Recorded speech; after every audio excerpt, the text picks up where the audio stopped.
اور نبی پاک کے نام کی جو قربانی ہوگی، سبحان اللہ.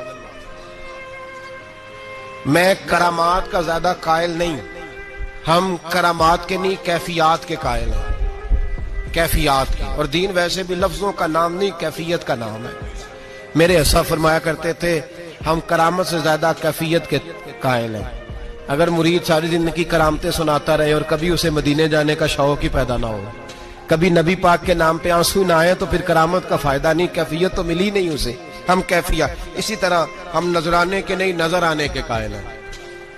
تو بھائی یہ یاد رکھ لیں، کیفیت کا نام دین ہے. نبی پاک کے نام کی قربانی. میں قائل تو نہیں کرامت کا، لیکن ایک بات میں نے اپنے ایک استادوں سے، ایک بزرگوں سے سنی ہے، میرا دل کرتا ہے وہ سنا دوں آپ کو.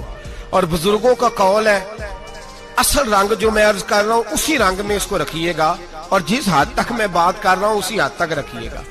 اب ہر آدمی کے پاس موبائل ہوتا ہے، فوراً بات ریکارڈ ہوتی ہے، فوراً میڈیا پہ جاتی ہے، فوراً لوگ کمنٹس کرتے ہیں.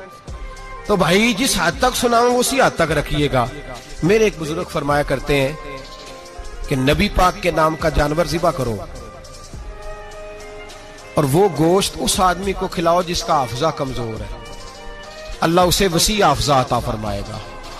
اور فرمایا کرتے کہ میرا تجربہ ہے، نبی پاک کے نام کا جانور ذبح کرو اور جس آدمی سے کوئی گناہ نہیں نہ چھوٹتا، کسی گناہوں میں الجھ گیا ہے، اسے وہ والا گوشت کھلاؤ، اللہ اس کے دل میں نور پیدا فرمائے گا اور گناہ سے نفرت ہو جائے گی اسے، جو نبی پاک کے نام کا جانور ہو.